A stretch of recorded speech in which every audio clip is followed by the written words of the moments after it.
Bonjour à vous, très heureux d'être avec vous pour ce temps de partage de la parole de Dieu. Merci à vos pasteurs pour l'invitation. Je suis très honoré et très heureux de pouvoir y répondre et d'être avec vous ce matin. Je voudrais partager avec vous ce matin ce thème du désespoir à l'enthousiasme, une perspective d'avenir retrouvée. Je vous inviterai à aller lire le chapitre 19 du premier livre des rois, où il est question de ce qu'on a appelé la dépression du prophète Élie. C'est ce moment précis où, après ce temps intense au chapitre 18 de la manifestation glorieuse de Dieu sur le mont Carmel, où il fait tomber le feu du ciel et où la pluie torrentielle peut revenir abreuver le pays qui était dans une sécheresse depuis 3 ans et demi. C'est ce moment précis, ce chapitre 19, où Élie, lui, reçoit la menace de Jézabel et va pousser Élie à aller s'enfoncer dans le désert en demandant à Dieu la mort. C'est ce qu'il dira au verset 4, « C'est assez maintenant, Éternel, prends mon âme, car je ne suis pas meilleur que mes pères. » Dans ce moment, dans ce chapitre 19, l'Éternel, lui, va se révéler tout à nouveau à Élie et il va le conduire au travers de la nourriture qu'un ange va donner à Élie pour aller jusqu'au mont Horeb. Et là, dans la caverne du mont Horeb, Dieu va se manifester au travers du murmure doux et léger et il va redonner une perspective de vie à Élie.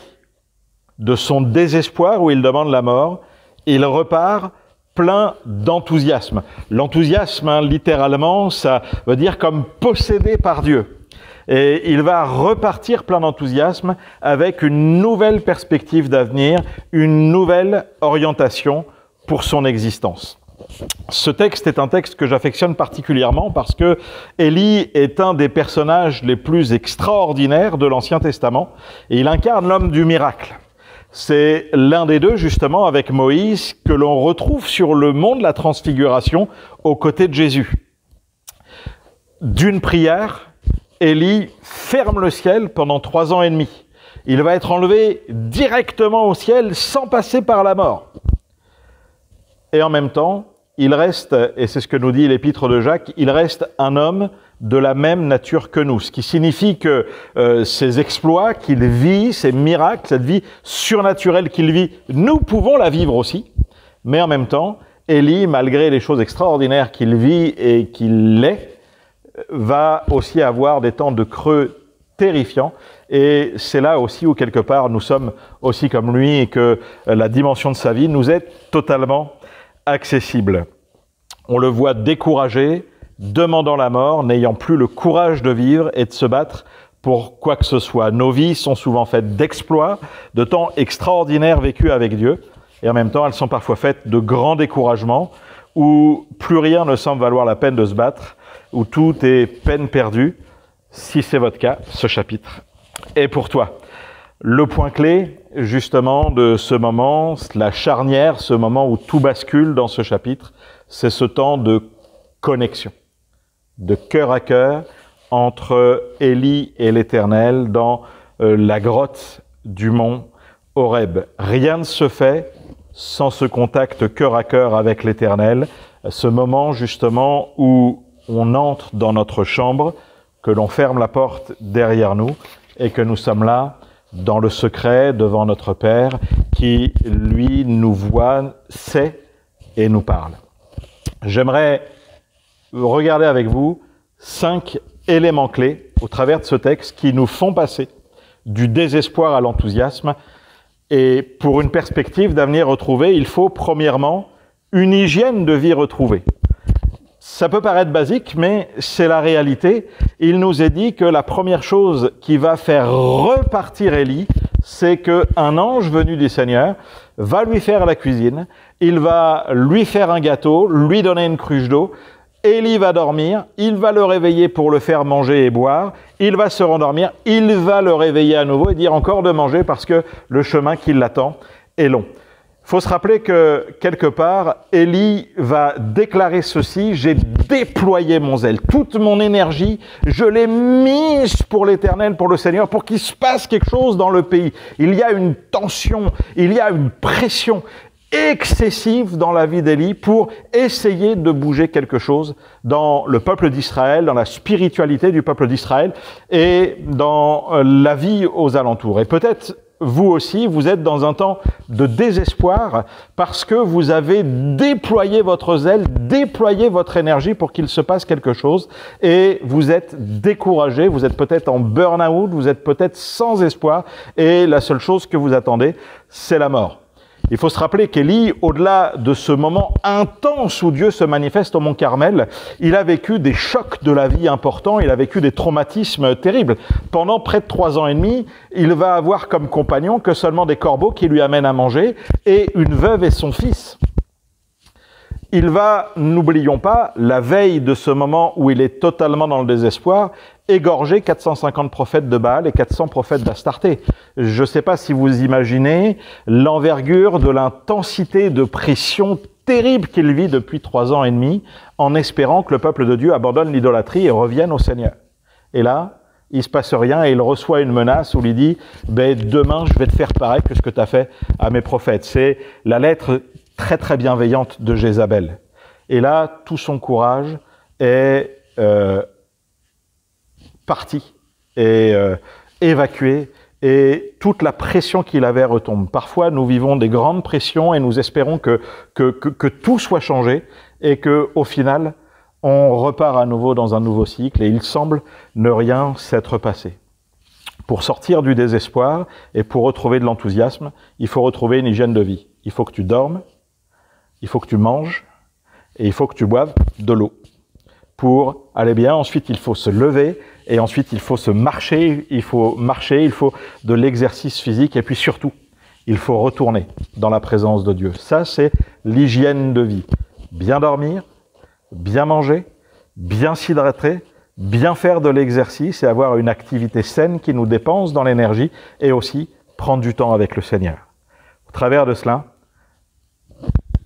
Élie va démarrer son relèvement et ce nouvel enthousiasme. Peut-être que de parler d'équilibre sain, ne semble peut-être pas très spirituel, mais n'oublions pas que Dieu a fait de nous et nous a formés avec un corps, une âme et un esprit. Alors, occupons-nous de l'âme et de l'esprit, mais n'oublions pas non plus notre corps. J'aimerais aussi peut-être dire, là, il y a la chance que Élie n'avait tellement plus de courage, qu'il était désespéré, qu'il avait plus d'énergie, il avait plus de force.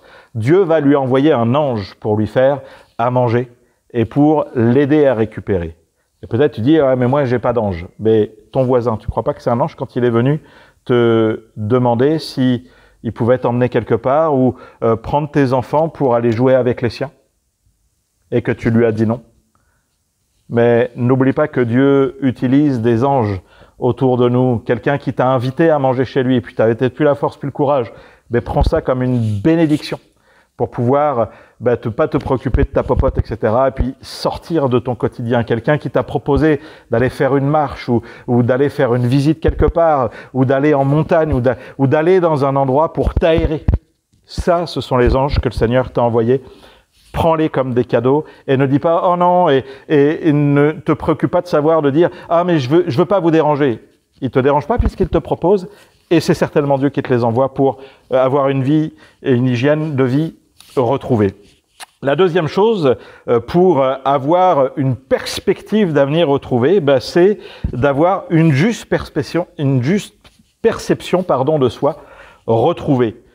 Élie va dire « je suis pas meilleur que mes pères ». Ah, maintenant je peux mourir, je suis pas meilleur que mes pères. Des fois, nous avons de grandes illusions sur nous-mêmes et nous nous mettons le poids de croire que nous sommes quelqu'un. Le Seigneur nous rappelle que nous ne sommes rien, mais qu'en lui, nous sommes tout. C'est Dieu lui-même qui nous donne de la valeur et c'est lorsque nous vivons dans sa grâce, dans sa présence, que nous réalisons quelle est l'identité que j'ai en Christ, qu'alors je suis libéré du carcan et du poids que je peux me mettre pour devenir quelqu'un, pour être quelqu'un, pour prouver quelque chose aux autres, parce que les autres attendent de moi telle chose, parce que je suis enfermé et qu'on plaque sur ma vie des exigences ou des attentes que je n'ai pas à supporter, que je n'ai pas à subir et que je n'ai pas à vivre, simplement à vivre et à être ce que Dieu m'a demandé à moi précisément. Souvent, les choses viennent de là, c'est que nous mettons une pression terrible, alors qu'en réalité, le Seigneur nous donne simplement de vivre dans sa grâce et de nous attendre à lui. Je suis resté moi seul, va dire Élie. 2 fois, il va reproclamer la même parole erronée. Dieu lui pose la question en disant « Que fais-tu ici, Élie ?» Et si vous regardez dans le texte, vous verrez que 2 fois, le Seigneur demande à Élie ce qu'il fait là, et 2 fois, Élie reste monolithique dans sa réponse. Il ne bouge pas d'une virgule dans sa réponse. Il répond exactement la même chose. Je vous invite à considérer que parfois, si Dieu vous pose une question et qu'il vous repose la même question derrière, peut-être qu'il attend une autre réponse. Alors, avant de rebalancer la même chose, réfléchissons à ce que Dieu attend vraiment de nous, pour pouvoir nous remettre en question, pour pouvoir nous laisser transformer et nous laisser changer. Soyons plus mesurés que Élie, soyons plutôt comme Ézéchiel, quand face à la vallée des ossements, et que Dieu dit à Ézéchiel, « Crois-tu que ces ossements peuvent revivre ?» Le prophète va dire, « Seigneur, toi tu le sais. » Et je crois que c'est important, quand le Seigneur nous pose des questions, de dire, « Seigneur, toi t'en penses quoi? Toi, qu'est-ce que tu dis? Quel est toi ton regard sur ma vie? Quel est ton regard? Qu'est-ce que tu déclares sur mon existence? » Parce que nous avons souvent une vision biaisée sur nous-mêmes. Soit nous nous prenons pour quelqu'un que nous ne sommes pas, soit nous nous dénigrons et nous nous culpabilisons et nous nous accusons, alors que le Seigneur nous a libérés et nous a pardonnés. J'aimerais vous dire que l'un des problèmes d'Élie, ça a été ça, c'est « je ne suis pas meilleur que mes pères, je suis resté moi seul, il n'y a que moi ». Et il a une grande illusion sur lui-même. Je vous invite à vous rappeler que Pierre a eu aussi une grande illusion sur lui-même quand Jésus a dit à tous ses disciples que ce soir même vous allez tous m'abandonner, que Pierre, dans une grande envolée lyrique comme il sait le faire, va dire « Oh Seigneur, si tous t'abandonnent, moi, je ne t'abandonnerai pas. » Et Jésus va lui dire « Pierre, avant que le coq chante, tu m'auras renié 3 fois. » Oh Seigneur, c'est pas possible. Lorsque le coq va chanter et que Pierre va se rendre compte qu'il avait renié 3 fois le Seigneur, il va prendre une grande claque sur lui-même et un grand désarroi qui va l'amener à croire que c'est terminé pour lui. Mais le regard du Seigneur, la confession de nos manques, la confession de notre petitesse, la confession des aspirations élevées de Dieu et de nos âmes pour répondre à l'appel de Dieu, mais la réalité de nos vies, Seigneur, tu sais que je t'aime. Mais j'aimerais tellement pouvoir te dire que je suis prêt à mourir pour toi, mais en fait, pas du tout. Seigneur, je suis en décalage avec mes aspirations. Est-ce que je suis vraiment? Seigneur, fais-moi grâce. Transforme-moi. Pardonne-moi. Change mon cœur. Aide-moi à grandir. Fais-moi du bien et conduis-moi, comme pouvait dire David, conduis-moi sur le rocher que je ne puis atteindre. Le Seigneur n'attend pas de nous tout un tas de choses. Ce que le Seigneur demande de toi, nous rappelle le prophète Michée, c'est que tu pratiques la justice, que tu aimes la miséricorde et que tu marches humblement avec ton Dieu. Parfois, nous agissons pour répondre aux attentes qu'on a plaquées sur nous. Par exemple, lorsque David va face à Goliath, Saül va lui dire « Ah, mais tu peux pas y aller comme ça, et il faut qu'on te mette une armure. » Et des fois, dans notre vie, on nous a mis des armures qui sont trop grandes pour nous. On veut nous faire combattre avec des armes qui ne sont pas adaptées pour nous, qui ne sont pas ce que Dieu nous demande. Et on essaye de se battre avec ça. David a très bien compris quelque chose. Il va dire « Non, c'est pas ce que je suis, c'est pas ce avec quoi Dieu m'a façonné, Dieu m'a formé. Ne me demandez pas de faire quelque chose que je ne suis pas appelé à faire, que je ne suis pas appelé à être. Laissez-moi être celui que Dieu veut que je sois avec les armes que Dieu m'a données. » Et c'est comme ça qu'il va avoir la victoire contre Goliath. Ne te laisse pas avoir des illusions sur toi-même, de te croire pour quelqu'un que tu n'es pas. Simplement, laisse Dieu te montrer qui tu es. Et quand on va pleurer amèrement sur nous, laisse-le te relever, te transformer, te guérir, parce que c'est sa miséricorde. C'est de puiser tes forces dans sa grâce, dans son amour, dans sa bonté, dans sa force à lui qui va se déployer au travers de toi, que tu vas pouvoir aller plus loin. Sois fidèle, c'est ce que le Seigneur demande de toi. Élie va prendre une grande leçon et il va avoir une perspective de vie bien retrouvée parce qu'il va avoir à nouveau un regard juste sur lui-même. Troisième chose, c'est une juste perception de Dieu retrouvée. Dieu est plus grand que ce que l'on connaît de lui. On n'aura jamais fait le tour de Dieu puisque la Bible nous dit que les cieux des cieux ne peuvent contenir Dieu. Nous avons toujours besoin de découvrir quelque chose de nouveau concernant le Seigneur. Et c'est ce que Élie va découvrir ici. Il va y avoir le tremblement de terre, il va y avoir le feu, mais Dieu n'était pas dans cela. Élie a eu l'habitude de voir Dieu se manifester dans un éclat de puissance. Mais Dieu n'est pas que dans la puissance, il est aussi dans le murmure doux et léger, de cette intime conviction, de ce moment tout à fait particulier d'intimité, de douceur, de tendresse, de bénédiction. Ne crois pas que Dieu va agir toujours de la même manière dans ta vie. Tu as besoin de découvrir que Dieu a tellement de facettes, est tellement étonnant, est tellement grand, est tellement infini, sa sagesse est tellement infiniment variée, que tu as toujours besoin de découvrir quelque chose de nouveau qui va t'amener à contempler ton Dieu et à reconnaître sa majesté, sa seigneurie et sa grandeur. Dieu se révèle souvent au travers de ses noms. Les noms de Dieu, il y en a plusieurs. Jéhovah, Jireh, le Dieu qui pourvoit. Comment est-ce que tu découvres ce Dieu qui pourvoit dans ta vie? Jéhovah, Roé, l'Éternel, mon berger, le bon berger. Comment tu découvres ce berger qui conduit ta vie, toi, cette petite brebis que tu es? Yahvé Tzidkenu, l'Éternel, ma justice. Yahvé Rapha, comment il guérit. Shama, il est ici. Nissi, il est ma bannière. Shalom, il est ma paix. Mais il est aussi le pain de vie. Il est aussi le chemin, la résurrection, la vie. La rose de Saron, le roi des rois, le serviteur souffrant, il est l'alpha et l'oméga, il est tellement de choses, il est l'Éternel des armées. Seigneur, fais-moi découvrir toutes les facettes de ta grandeur et de ta personnalité et aide-moi à ne pas te circonscrire et t'arrêter dans un endroit où j'ai fait une expérience avec toi et tu agis de telle manière. Dieu veut se manifester de tellement d'autres manières. Élie avait besoin de redécouvrir une nouvelle perspective de Dieu. Il n'était pas que le Dieu qui se manifeste dans le feu, dans le tremblement de terre. Il est aussi celui qui vient dans le murmure doux et léger. Chose qui me semble importante dans ce texte aussi sur cette découverte de comment Dieu est et cette perception de Dieu retrouvée, c'est que Dieu est le maître de l'histoire. Ce que Dieu va rappeler à Job, est-ce que tu étais là quand j'ai créé le monde ? J'étais là avant toi, je serai là après toi. Dieu est le maître de l'histoire, il est le Dieu éternel. Nous ne faisons que passer dans un temps particulier de l'histoire. Le Seigneur, lui, est l'histoire lui-même.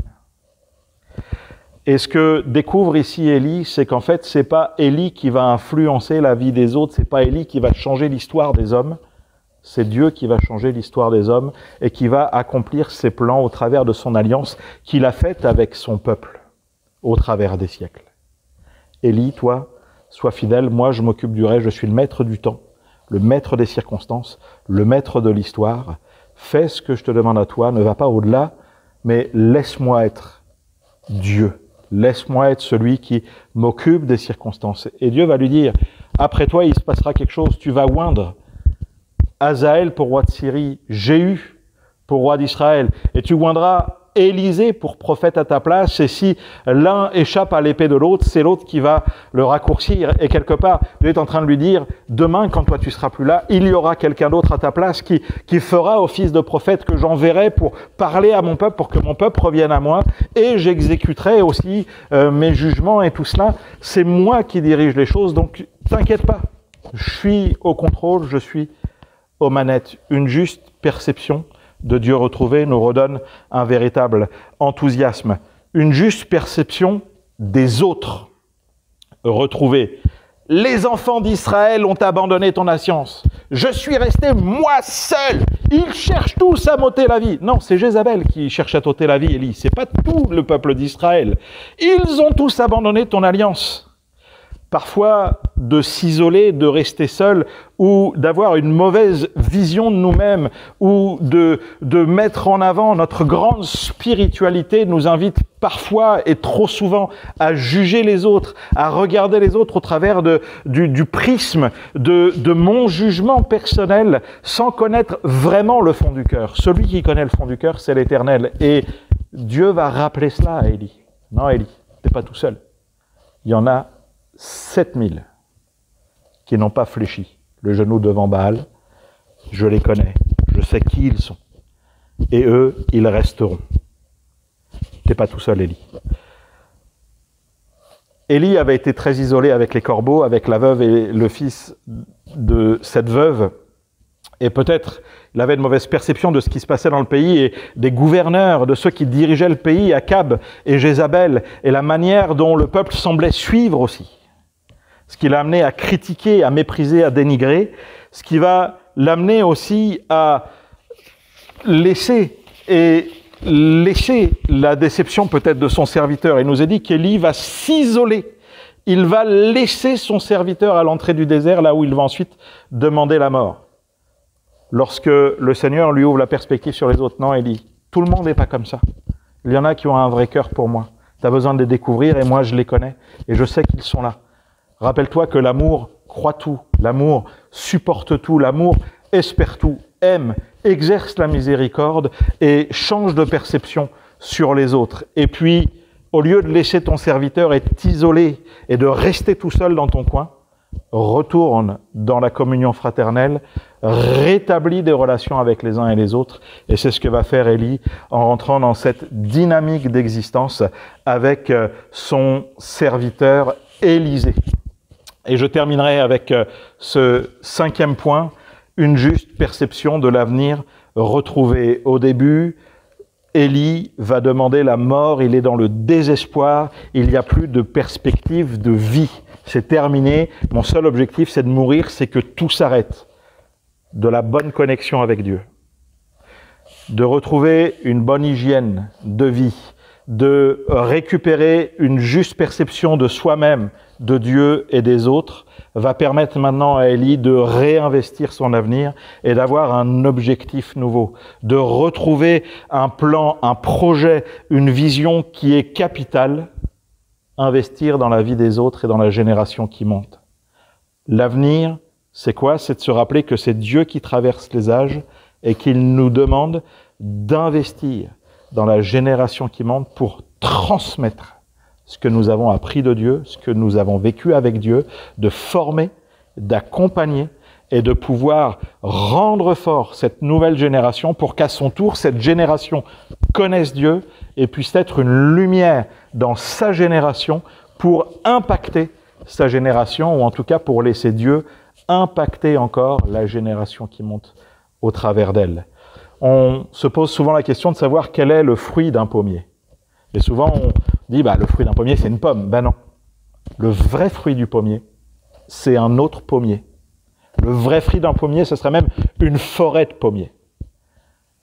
Une juste perception de l'avenir retrouvé, c'est d'investir ton âme, d'investir ton corps, d'investir ton énergie pour bénir les autres et qu'un nouveau pommier puisse émerger de ton investissement dans son cœur et dans sa vie. Investir sa vie dans les autres pour qu'ils deviennent ce qu'ils sont appelés aussi à être, transmettre, accompagner, communiquer. Que Dieu vous bénisse pleinement.